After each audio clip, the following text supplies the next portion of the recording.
रुक रुक रुक।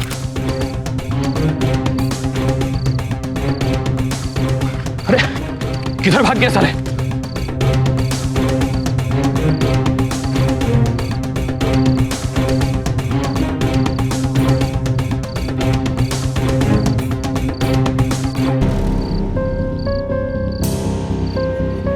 कहीं नजर नहीं आ रहे,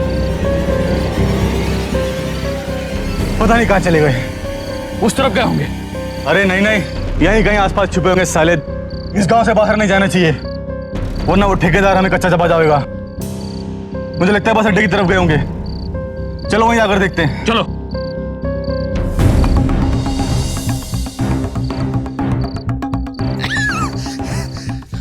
बेटी, यूरा थारा दिल्ली का टिकट। दिल्ली के बस अड्डे पे कुंदन चाचा मिलेंगे, वही थारा ख्याल रखेंगे। पहुंच के एक बार खबर करती हो। बाबूजी। ना बेटा, तुझे जाना ही पड़ेगा। चलो भाई, बस जा रहे हैं, चलो आखिरी गाड़ी है, निकलो। बेटा, अरे बस निकल जाएगी। जा बेटा, देर न कर, जा। चलो, अपना ख्याल रखना। ड्राइवर गाड़ी स्टार्ट करो।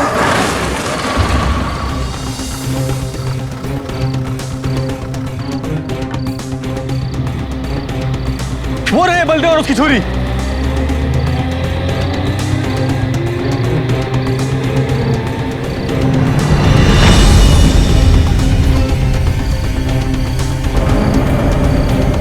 अभी कुछ गुंडे जिस आदमी का पीछा कर रहे थे वो कोई चोर नहीं था। उसने किसी का कत्ल भी नहीं किया था। उसने किसी के साथ कोई धोखाधड़ी नहीं की थी। वो बस एक बाप था जो अपनी बेटी को एक बेहतर जिंदगी देना चाहता था। एक ऐसी जिंदगी जहां उसे किसी के सामने सर न झुकाना पड़े। उसका जुर्म बस इतना था कि उसने खुद से बड़े और ताकतवर लोगों के खिलाफ आवाज उठाई। ये कहानी एक ऐसे बाप और उसकी बेटी की है जिन्होंने बड़ी से बड़ी ताकत के सामने सर नहीं झुकाया, जिन्होंने हमारे समाज के सबसे पुराने और सबसे शर्मनाक जुर्म के खिलाफ आवाज उठाई। यह जुर्म है छुआछूत, यानी अस्पृश्यता, अनटचेबिलिटी। भारत सरकार ने सन 1955 में अनटचेबिलिटी एक्ट पास करके हर तरह के जातिगत भेदभाव को खत्म कर दिया था। भारतीय संविधान के आर्टिकल क्रमांक 17 के अनुसार जाति सूचक भेदभाव एक दंडनीय अपराध है, लेकिन इसके बावजूद यह शर्मनाक परंपरा आज भी हमारे समाज में हमारे बीच मौजूद है।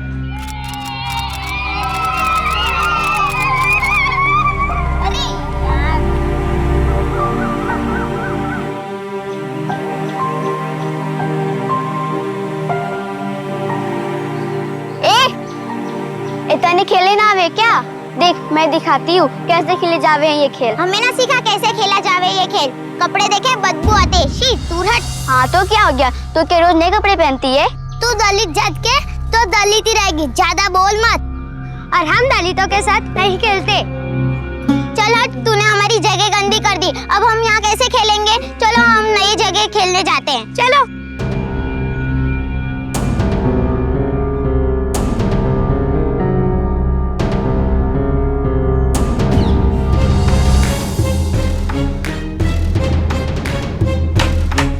बाबूजी, बाबूजी, मैंने कुछ साथ क्यों नहीं खिलाता?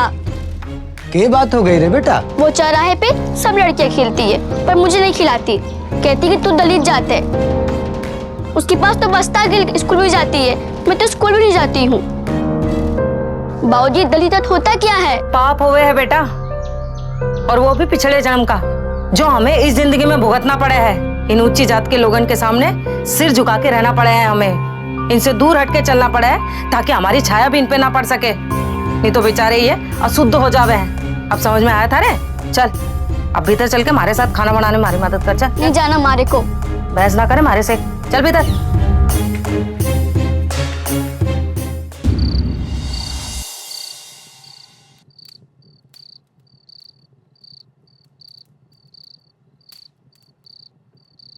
क्या बात है? हमारी बेटी बड़ी उदास लग रही है।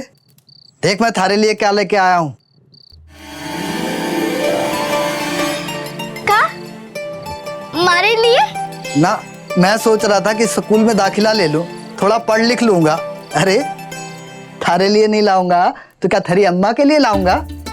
अब मेरी बेटी भी और बच्चों की तरह स्कूल जाएगी। सच?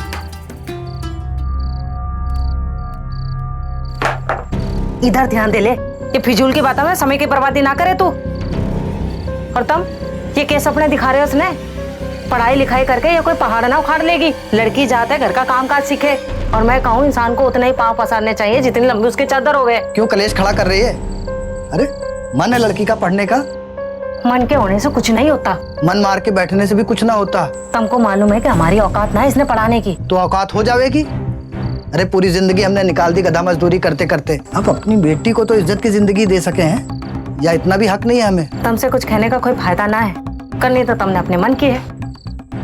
बना लूंगी मैं अपने आप रोटी, तू जा, जाकर सपने पूरे कर ले अपने।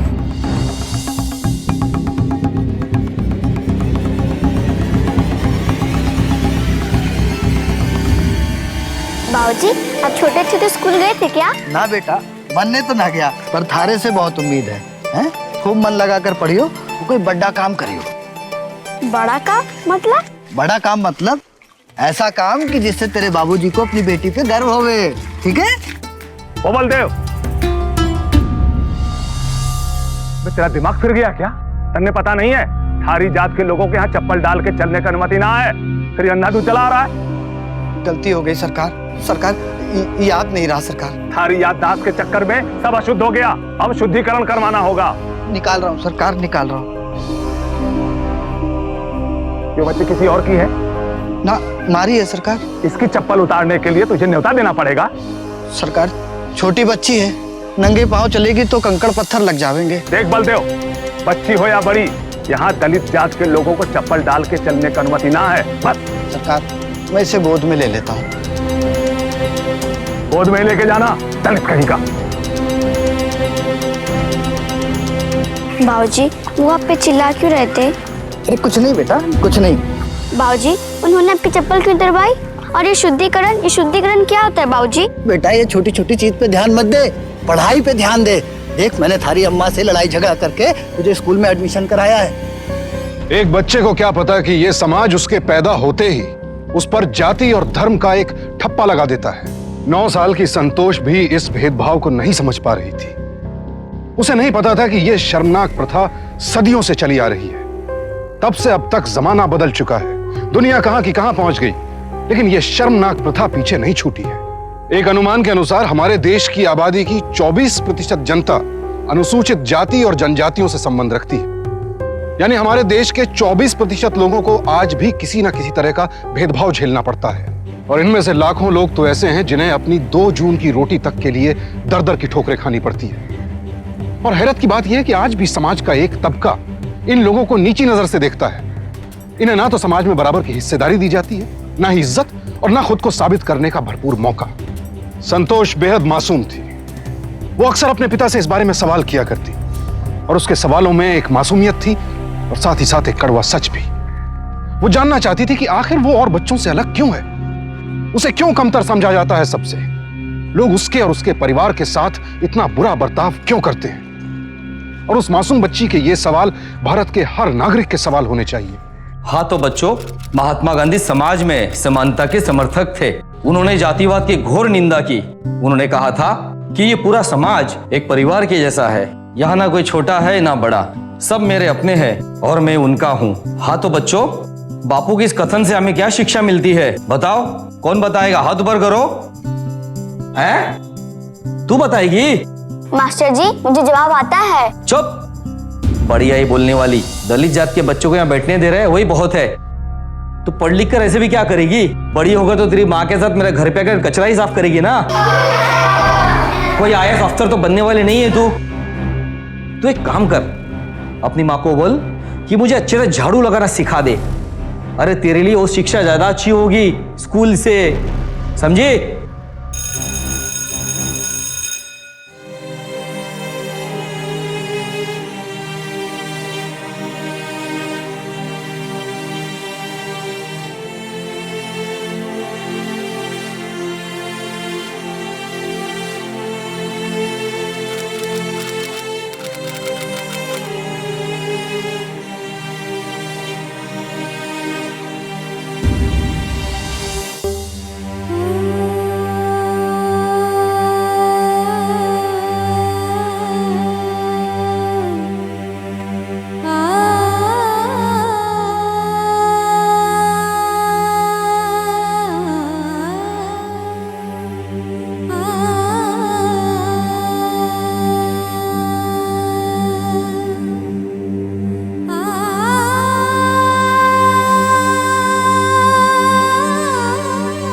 ये सूखी रोटी उस जूठन से ज्यादा अच्छा है।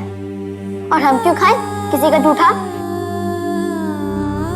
ध्यान रहे, पूरी सफाई किए बगैर अगर कोई स्कूल से गया तो मुझसे बुरा कोई नहीं होगा, समझे? जी मास्टर जी।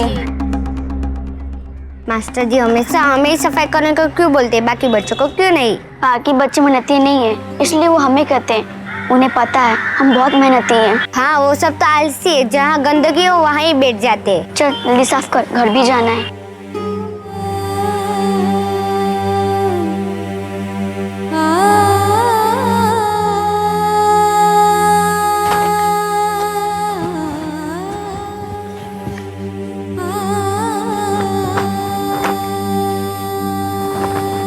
अब तो फाड़ ही दूंगी इसे। अरे क्यों फाड़ रही है?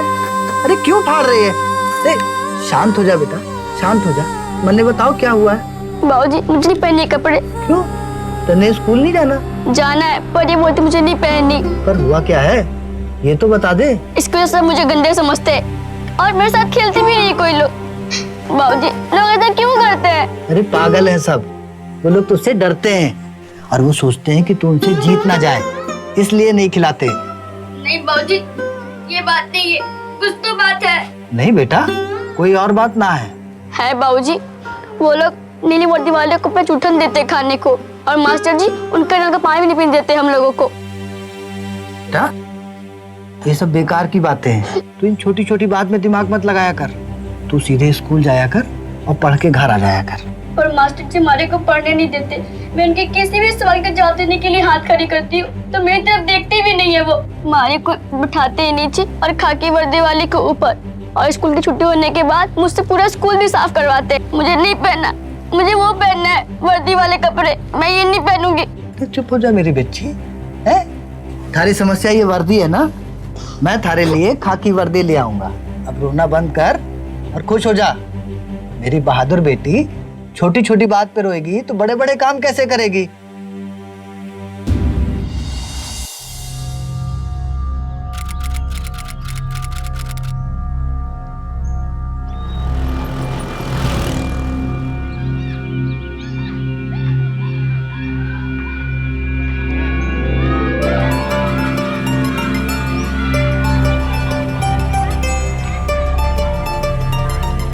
सुनीता देख, अब थारी और मारी में कोई फर्क नहीं है। बिल्कुल थारी जैसी ड्रेस पहनी है मैंने और हम लोग साथ में खेल भी सकते हैं। अब तू पागल है क्या हुआ? और हमारे जैसे यूनिफॉर्म पहन के तू महारानी नहीं हो गई? पागल है ये। डॉक्टर ने कही थी थारे से यो खाकी वर्दी पहनने के लिए, हैं? और तुम भी गजब करो जी। हाँ? जब नीली वर्दी धरी थी घर में तो क्या जरूरत थी यो खाकी वर्दी लाने की? पैसे उजाड़े सो अलग, और अब यो वर्दी भी गई। और तने क्या लगा था यू खाकी वर्दी पहनने के बाद थारी जात बदल जाओगी, ऊंची जात की हो जाओगी तू? हाँ? क्यों गला फाड़ रही है? तो फिर क्या करूं? क्या करूं? कितनी बार मना कही थी कि स्कूल भेजने की कोई जरूरत ना है, सुनी? तू चाहती क्या है? यूं बच्ची पढ़ना चाहती है, आगे बढ़ना चाहती है, जिंदगी में कुछ करना चाहती है। इसको घर में बिठा दूं, गुलाम बना दूं, हैं? घर घर जाके कूड़ा उठाए और खाने के नाम पे तरसे, यही चाहती है तू? हमारी समझ में ना आवे कि मारे चाहने ना चाहने से होवेगा के? जब यो बात हमारी किस्मत में लिख गई है तो इसमें मारे या थारे चाहने से कुछ ना होवेगा। किस्मत क्या पत्थर की लकीर होती है, कोई बदल नहीं सकता। तुमने कुछ भी कहने से कोई फायदा तो है नहीं। आज इसकी वर्दी के चक्कर में खाने के लाले पड़ गए, घर में अनाज का एक दाना ना है, और कल ना जाने के दिन देखने पड़ेंगे। पर तुम करो अपनी मनमानी, इसने स्कूल भेजो। दोनों के दोनों बाप बेटी चिकना घड़ा हो गए। आजा आजा मेरे पास आजा बेटा, चोट लग गई? आजा आजा आजा आजा आजा मेरे पास आजा, ये मेरी अच्छी प्यारी बेटी। भी ठीक हो जाएगा, भी ठीक हो जाएगा। बाबूजी हमारे बोलते से आज घर में खाना भी नहीं है। नहीं बेटा ऐसी बात नहीं है। अरे ये तेरी माँ है ना, ये ऐसे ही बड़बड़ करती है। अरे आज तो घर में इतना अच्छा खाना बना है कि तूने कभी नहीं खाया होगा। क्या है? मीठी रोटी। मीठी रोटी? हाँ चलो तुम्हें खिलाता हूँ। चल चल मेरी बच्ची, और दे चल चल। ये देखो ले आया, ये चीनी, ये पानी है। ये घोला और ये हो गई मीठी रोटी। बेटा पुराने जमाने में राजकुमारियां खाया करती थी, है ना अच्छी? बाबूजी एक बात पूछूं? भगवान ने सबको एक जैसा क्यों नहीं बनाया, हमें अलग बना दिया और बाकी लोग को अलग? ऐसा क्यों किया भगवान ने? बेटा मन ने तो ना मालूम, लेकिन हो सके एक दिन थारे को पता चल जाए, और थारे को पता चल जाए तो मन ने बता दियो, ठीक है? लेकिन बेटा इसके लिए बहुत मन लगा के पढ़ना पड़ेगा, खूब मन से, अच्छे नंबर लाने पड़ेंगे। हाँ, और मेरी एक बात याद रखियो, जिंदगी में किसी से डरने की घबराने की जरूरत ना है। हमारी बेटी किसी से कम है क्या है? आप चिंता ना करो बाबूजी, मैं खूब मन लगा के पढ़ूंगी और बड़ी होकर बहुत बड़े बड़े काम करूंगी। ये हुई ना बात। बलदेव की बातों से संतोष को प्रोत्साहन मिला, उसकी सोच को एक नई दिशा मिली। अब वो अपनी जिंदगी में कुछ हासिल करना चाहती थी, खुद को और अपने परिवार को एक इज्जत भरी जिंदगी देना चाहती थी, और उसकी इस ख्वाहिश में कुछ भी गलत नहीं था। आखिर एक इंसान किसी दूसरे इंसान से दबकर क्यों जीता रहे, और वो भी सिर्फ इसलिए क्योंकि उसका जन्म किसी दूसरी जाति में हुआ है। संतोष को बलदेव ऐसी जिल्लत भरी जिंदगी जीते हुए नहीं देखना चाहते थे। वो अपनी बेटी को एक नया जीवन देना चाहते थे। हालांकि बलदेव के आसपास का समाज इस बात की इजाजत नहीं देता था, लेकिन फिर भी वो हर रोज संतोष को एक सपना दिखाता। बलदेव ने संतोष के मन में उम्मीद की एक किरण जगा दी। उसका मन कभी भटकने नहीं दिया, उसे हमेशा पढ़ाई में ध्यान लगाकर रखने को कहा, क्योंकि बलदेव जानता था शिक्षा ही एकमात्र ऐसा माध्यम है जिसके जरिए संतोष अपने लिए एक नया जीवन बना सकती है, जिसकी ताकत से वो समाज के इस जातिवादी भेदभाव को मिटा सकती है। और संतोष ने भी जी जान लगा दी। वो अपने पिता के सपनों को पूरा करना चाहती थी। वो अब झुक झुक कर जीने को तैयार नहीं थी।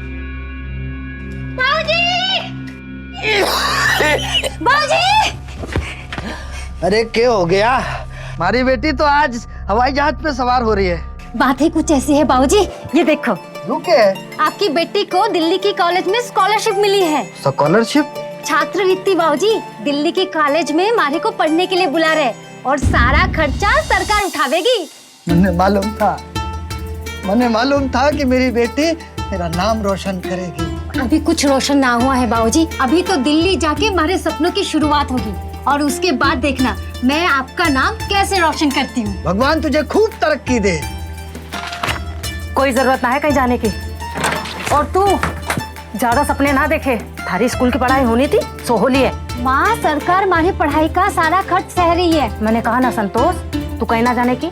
पर मन ने आगे पढ़ना है, बाबूजी भी यही चाहते हैं। यो बाबूजी की तो बात ही ना करे तू, इनकी वजह से तारे इतने पर निकल आवे हैं। तन्ने फिर नाटक खड़ा कर दिया। माँ कोई नाटक नौटंकी ना कर रही। अरे हमारी जाति की किसी लड़की को देखा तुमने शहर से बाहर पढ़ते हुए? इसीलिए तो फाके पड़ रहे हैं, यही पैदा होते हैं यही मर जाते हैं। हमारी बेटी तो मिसाल खड़ा करेगी। यो कोई मिसाल ना बनेगी, यो हमारे साथ यहीं रह के हमारा हाथ बटावेगी। और वैसे भी तुम्हारी कमाई अब होवे ना है, और हमारे से भी कर ले पूरे घर का भार ना उठाया जाता। यो कुछ काम करेगी तो 4 पैसा घर में आएगा। मैं कल से इसे ठेकेदार के यहाँ लेके जाऊंगी काम करने के लिए। मारे को नहीं जाना कहीं ठेकेदार के वहाँ काम करने। काहे नहीं जाएगी, मिलनी हो जाएगी तू और हम, जो पूरी जिंदगी वहाँ काम कर करके तने इतना बड़ा पाल पोस के किया, वो के पाला होगा, लेकिन मन ने नहीं जाना कहीं काम करने। तू करेगी, और यो बात तय होली है संतोष।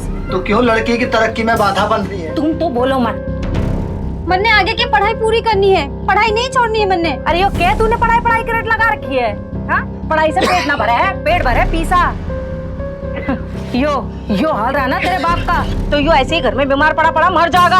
अरे तू मेरी फिक्र मत कर। मैंने कही ना हमारे बीच में बोलने की जरूरत ना है तुम्हें। अगर इस घर में पैसा ना रहा ना तो तारा बाप एक दिन मर जाएगा। तू कल हमारे साथ ठेकेदार के यहाँ काम करने जा रही है बस, और ये बात होली है। अब इसके बाद मैंने तेरी कोई बकवास ना सुनी, सुना तने? बेटी तू मेरी फिक्र मत कर। तेरी अम्मा ना मेरे बहाने से तुझे रोकना चाहती है। तू जा और अपनी पढ़ाई पूरी कर। ना बाबूजी, माँ ठीक कह रही है, इस घर में पैसों का आना ज्यादा जरूरी है। हमारी पढ़ाई उतनी जरूरी ना है। मैं कल से ही माँ के साथ काम पे चली जाऊंगी। बाबूजी